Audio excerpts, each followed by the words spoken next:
Halo, teman-teman semua. Selamat datang di channel kami, tempat kita membahas isu-isu terpanas dan kontroversi yang sedang hangat diperbincangkan. Kali ini, kita akan masuk ke dunia sepak bola Indonesia yang penuh drama dan teka-teki. Beberapa hari terakhir, dunia sepak bola Indonesia dihebohkan dengan keputusan mengejutkan PSSI. Shin Tae-yong resmi diberhentikan dari jabatannya sebagai pelatih timnas Indonesia. Tak hanya itu, muncul juga isu tentang mafia bola yang disebut-sebut punya kaitan dengan kasus besar lainnya. Di sisi lain, penunjukan Patrick Kluivert sebagai pelatih baru membawa gelombang kritik yang tak kalah panas. Bahkan, Ultras Garuda, kelompok pendukung setia timnas, turut melayangkan protes terbuka terhadap PSSI. Apa sebenarnya yang terjadi di balik layar? Apakah ada agenda besar yang sedang dimainkan? Dan bagaimana dampaknya terhadap masa depan sepak bola kita? Yuk, simak pembahasan lengkapnya hingga akhir. Jangan lupa untuk subscribe, nyalakan lonceng notifikasi, dan tinggalkan pendapat kalian di kolom komentar. Kami ingin tahu apa yang kalian pikirkan tentang drama besar ini. Siapa tahu, suara kalian bisa menjadi bagian dari perubahan yang kita harapkan.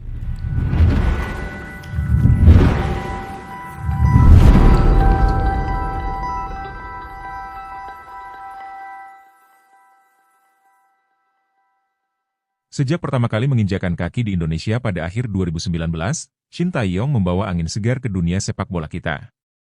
Pelatih asal Korea Selatan ini bukan hanya datang dengan segudang pengalaman, tetapi juga visi besar untuk membangun timnas yang lebih tangguh dan profesional. Publik menyambutnya dengan penuh harapan. Akhirnya, kita punya pelatih kelas dunia yang berani mengambil tantangan besar. Namun, perjalanan Shin Tae-yong bersama timnas Indonesia tidak selalu berjalan mulus. Di satu sisi, ia berhasil mengantar timnas ke final Piala AFF 2020, mencatatkan prestasi yang membuat kita semua bangga, meskipun harus puas sebagai runner-up.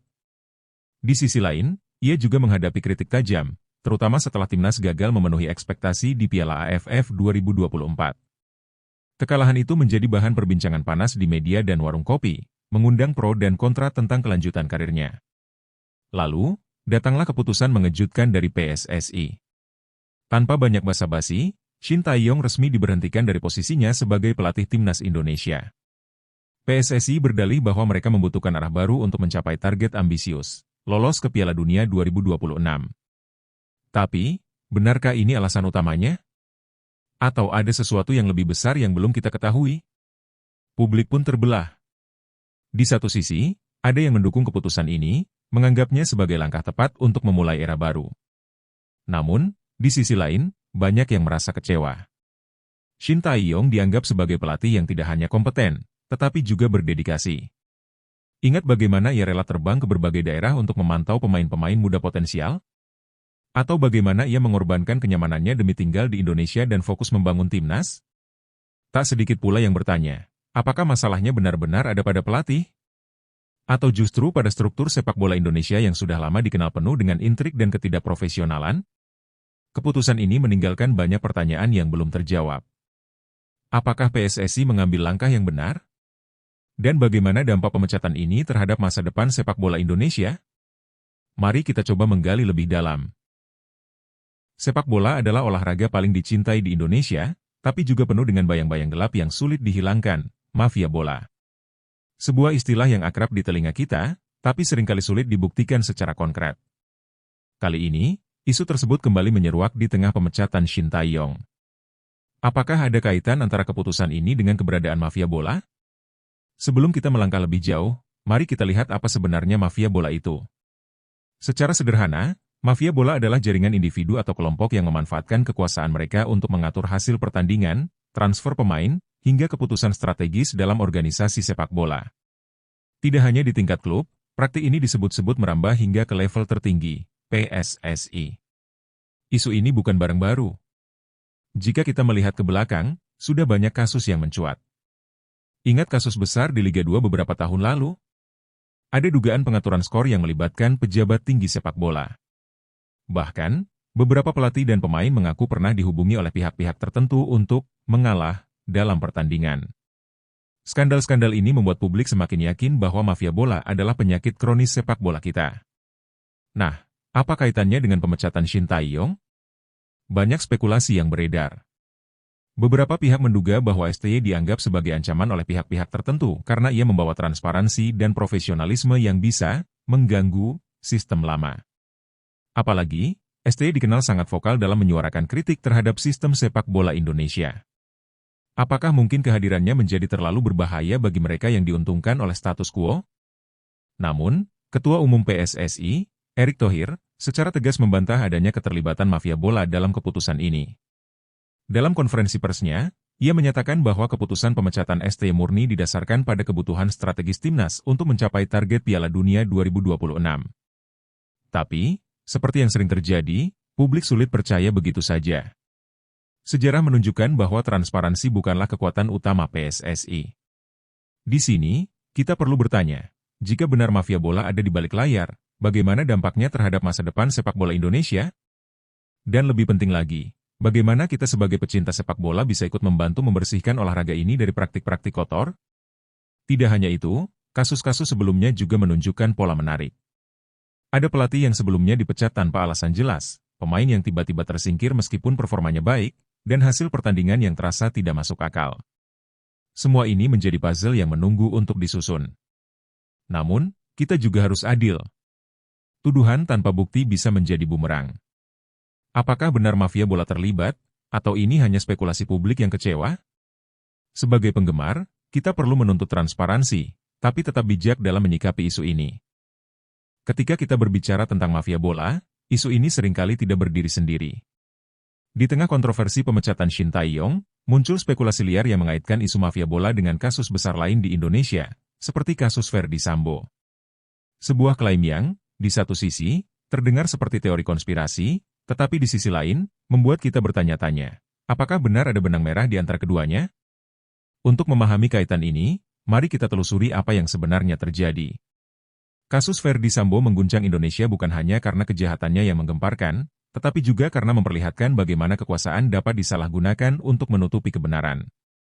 Dalam kasus itu, ada dugaan jaringan korupsi dan manipulasi di tubuh institusi yang seharusnya menjadi penjaga keadilan. Spekulasi publik kemudian berkembang. Jika hal seperti itu bisa terjadi di institusi penegak hukum, apakah mungkin pola serupa juga terjadi di organisasi besar seperti PSSI?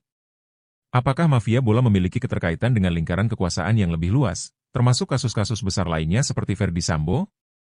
Namun, penting untuk dicatat bahwa hingga saat ini, tidak ada bukti konkret yang menghubungkan mafia bola dengan kasus Ferdy Sambo. Apa yang kita lihat mungkin lebih kepada pola yang sama, kekuasaan yang disalahgunakan, transparansi yang minim, dan publik yang merasa frustrasi dengan sistem yang tidak berpihak pada keadilan. Lalu, mengapa spekulasi ini muncul? Salah satu alasannya adalah ketidakpercayaan publik terhadap institusi yang seharusnya menjadi pilar transparansi.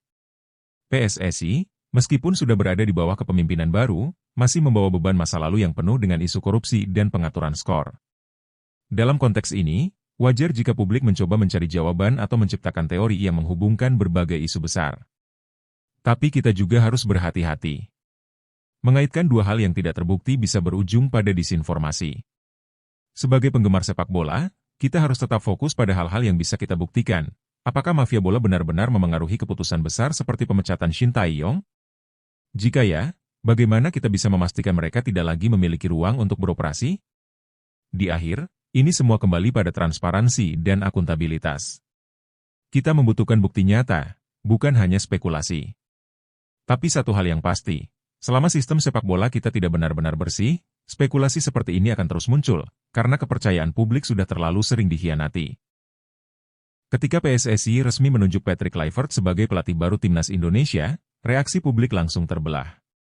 Nama besar Kluivert sebagai legenda sepak bola dunia memang tidak bisa diabaikan.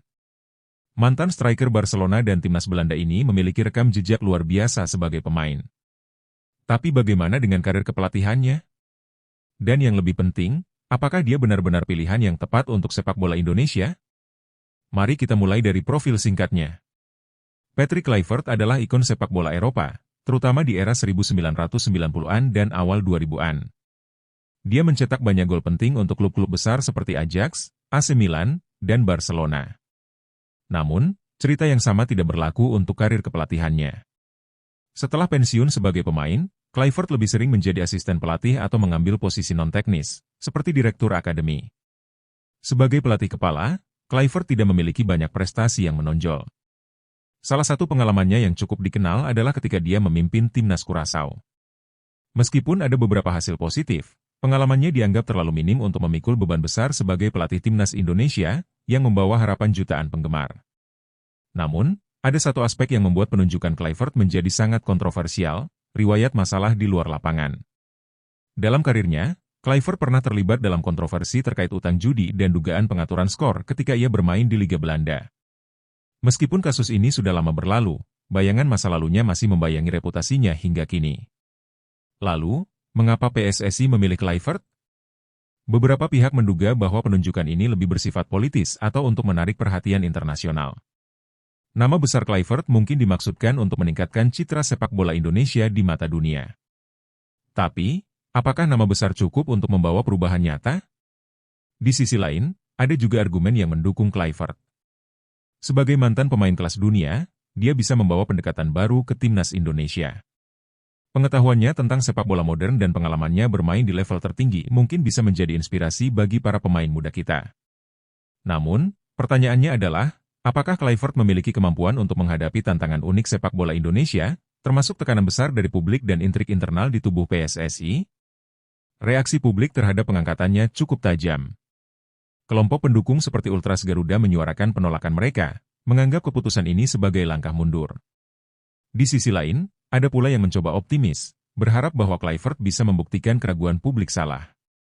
Penunjukan Kluivert mengajarkan kita satu hal penting, nama besar bukan jaminan kesuksesan. Sepak bola adalah permainan kolektif, tidak hanya di lapangan tetapi juga dalam pengelolaan tim dan organisasi. Jika PSSI tidak memberikan dukungan penuh dan lingkungan kerja yang profesional, bahkan pelatih terbaik di dunia sekalipun akan kesulitan mencapai hasil yang diinginkan. Di tengah hiruk-pikuk pemecatan Shin Tae-yong dan penunjukan Patrick Kluivert, muncul suara lantang dari salah satu kelompok pendukung paling loyal timnas Indonesia, Ultras Garuda. Dalam sebuah surat terbuka yang penuh emosi dan kritik, mereka menyampaikan kegelisahan, kekecewaan, sekaligus tuntutan kepada PSSI. Apa isi surat ini? Dan mengapa hal ini begitu penting? Ultras Garuda adalah kelompok pendukung yang dikenal militan dan vokal. Mereka bukan sekadar supporter biasa, tetapi juga simbol suara hati para penggemar sepak bola Indonesia. Dalam surat terbukanya, mereka menyoroti beberapa poin utama. 1. Pemecatan Shin Tae-yong. Ultras Garuda mempertanyakan logika di balik keputusan PSSI memecat pelatih yang telah dianggap berhasil membawa perubahan positif, terutama dalam mental bertanding pemain. Mereka melihat keputusan ini sebagai tindakan tergesa-gesa yang tidak mempertimbangkan stabilitas tim. 2. Penunjukan Patrick Kluivert. Mereka juga menyampaikan kritik tajam terhadap penunjukan Patrick Kluivert. Dalam surat itu, disebutkan bahwa PSSI seolah hanya mengejar nama besar tanpa mempertimbangkan rekam jejaknya yang minim sebagai pelatih. Mereka mempertanyakan, apakah Kluivert benar-benar mampu membawa Indonesia ke target ambisius, seperti lolos ke Piala Dunia 2026? 3. Kritik terhadap transparansi PSSI. Salah satu sorotan terbesar dalam surat ini adalah kurangnya transparansi dan akuntabilitas PSSI dalam mengambil keputusan strategis. Ultras Garuda menuntut agar PSSI lebih terbuka kepada publik tentang alasan-alasan di balik pemecatan STY dan pengangkatan Kluivert. 4. Harapan untuk perubahan sistemik. Lebih dari sekadar kritik, surat ini juga berisi tuntutan untuk perubahan sistemik di tubuh PSSI. Mereka meminta reformasi total dalam pengelolaan sepak bola nasional, agar kepentingan olahraga ini tidak terus-menerus dikorbankan demi kepentingan pribadi atau kelompok tertentu. Surat terbuka ini bukan hanya menjadi refleksi kekecewaan Ultras Garuda, tetapi juga cerminan dari keresahan yang dirasakan banyak penggemar sepak bola Indonesia. Di media sosial, surat ini mendapat perhatian besar, dengan banyak pendukung yang menyuarakan hal serupa. Namun, ada juga pihak yang menganggap langkah Ultras Garuda terlalu emosional dan tidak memberikan solusi konkret. Pertanyaannya adalah, seberapa besar dampak dari surat ini? Apakah PSSI akan mendengarkan, atau surat ini hanya akan menjadi angin lalu seperti banyak kritik sebelumnya? Kita tahu bahwa suara supporter seringkali dianggap tidak signifikan oleh para pemangku kebijakan. Tapi sejarah menunjukkan bahwa kekuatan suara kolektif tidak bisa diremehkan. Ultras Garuda bukan sekadar kelompok pendukung, mereka adalah bagian penting dari ekosistem sepak bola Indonesia. Mereka adalah orang-orang yang hadir di stadion, mendukung dengan nyanyian, dan berkontribusi secara emosional dan finansial untuk olahraga ini. Surat terbuka ini adalah panggilan untuk perubahan, tidak hanya kepada PSSI, tetapi juga kepada kita semua sebagai penggemar sepak bola. Di akhir, kita perlu bertanya, apakah PSSI akan menjawab tuntutan ini? Dan jika tidak, apa langkah selanjutnya dari Ultras Garuda dan para pendukung lainnya? Apakah mereka akan terus mendesak perubahan, atau memilih untuk menarik dukungan mereka sebagai bentuk protes? Waktu yang akan menjawab. Drama sepak bola Indonesia kali ini bukan hanya tentang pemecatan Shin Tae-yong, penunjukan Patrick Kluivert, atau kontroversi mafia bola. Lebih dari itu, ada pertanyaan besar yang perlu kita renungkan. Apa makna di balik semua ini? Apa yang sebenarnya terjadi di balik layar? Dan bagaimana perubahan ini memengaruhi masa depan sepak bola Indonesia? Mari kita mulai dengan melihat gambaran besar. Pemecatan Shin Tae-yong, seorang pelatih yang membawa profesionalisme dan dedikasi, tidak hanya mengejutkan tetapi juga menyisakan pertanyaan. Apakah keputusan ini benar-benar untuk kepentingan timnas, atau ada agenda lain yang tersembunyi? Jika alasannya adalah kegagalan di Piala AFF 2024, bukankah itu terlalu dangkal? Bukankah regenerasi yang dilakukan STY membutuhkan waktu lebih lama untuk menunjukkan hasilnya? Penunjukan Patrick Kluivert menambah lapisan kompleksitas. Nama besar Kluivert memang membawa perhatian internasional, tetapi apa dampaknya bagi sepak bola Indonesia? Apakah ia mampu menghadapi tantangan unik di Indonesia, seperti tekanan dari supporter, intrik politik di tubuh PSSI, dan keterbatasan infrastruktur? Ataukah ini hanya langkah simbolis untuk menenangkan kritik sementara? Lalu, ada isu yang lebih besar, mafia bola. Apakah pengaruh mereka masih kuat di balik setiap keputusan besar? Jika benar, bagaimana kita bisa memutus rantai ini? Ketidakpercayaan publik terhadap PSSI bukan tanpa alasan.